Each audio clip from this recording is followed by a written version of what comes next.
ایک عقاب کی عمر تقریباً 70 سال ہوتی ہے اور اس عمر تک پہنچنے کے لیے اسے نہایت تکلیفوں، مشکلات اور کٹھن راستوں سے گزرنا پڑتا ہے۔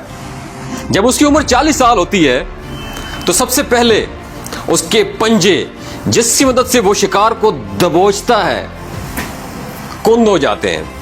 اس کے بعد اس کی مضبوط چونچ ٹیڑھی ہو جاتی ہے اور عمر کے گزرنے کے ساتھ ساتھ اس کے پر جس سے وہ آسمان کی بلندیوں کو چھوتا ہے وہ اتنے بھاری ہو جاتے ہیں کہ اس کی سینے کے ساتھ چپک جاتے ہیں۔ ان سب مشکلات کے ہوتے ہوئے شاہین کے پاس صرف 2 راستے ہوتے ہیں۔ پہلا راستہ کہ وہ اپنی موت کو تسلیم کر لے، ہمت ہار جائے، اپنی ہار مان لے اور مر جائے۔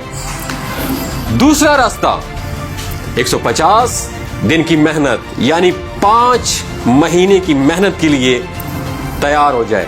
آپ کا کیا خیال ہے، شاہین کون سا راستہ چوز کرے گا؟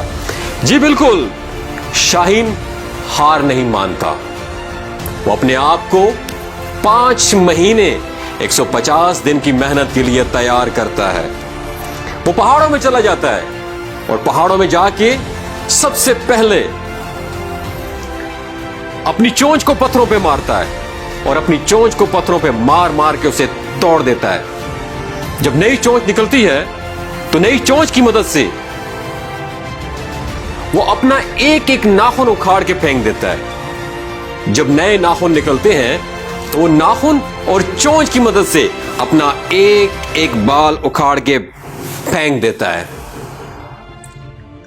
اس طویل عرصے میں اسے 5 مہینے لگتے ہیں۔ جب 5 مہینے بعد وہ پہاڑ کی چوٹی پہ کھڑے ہو کے نئی پرواز بھرتا ہے، ہواؤں میں اڑتا ہے، نئی چونچ، نئے بالوں کے ساتھ اور نئے پروں کے ساتھ، تو اسے ایسا محسوس ہوتا ہے جیسے اس نے دوسرا جنم لیا ہو، نیا جنم لیا ہو۔ اس طرح وہ مزید زندگی کی 30 بہاریں دیکھ پاتا ہے۔ عقاب کی اس کہانی سے ہمیں یہ سبق ملتا ہے کہ بعض اوقات ہمارے لیے زندگی کو بدلنا بہت زیادہ ضروری ہے، اگرچہ اس کے لیے ہمیں سخت محنت، جدوجہد ہی کیوں نہ کرنا پڑے۔ یاد رکھیے گا، زندگی کے ماہ و سال بدلنے سے کچھ بھی نہیں ہوتا۔ جب تک آپ اپنے آپ کو نہیں بدلتے، دنیا نہیں بدلتی۔ مجھ ناچیز سمیت ہر پاکستانی نوجوان تبدیلی کو باہر کی دنیا میں دیکھنا چاہتا ہے، حالانکہ اصل تبدیلی اندر کی تبدیلی ہے۔ سب سے پہلے تبدیلی اندر آتی ہے، پھر باہر کی دنیا میں تبدیلی نظر آئے گی۔ مثبت تبدیلی کے لیے اپنے آپ کو بدلنا ہوگا۔ اب سوال یہ پیدا ہوتا ہے، خود کو کیسے بدلا جائے؟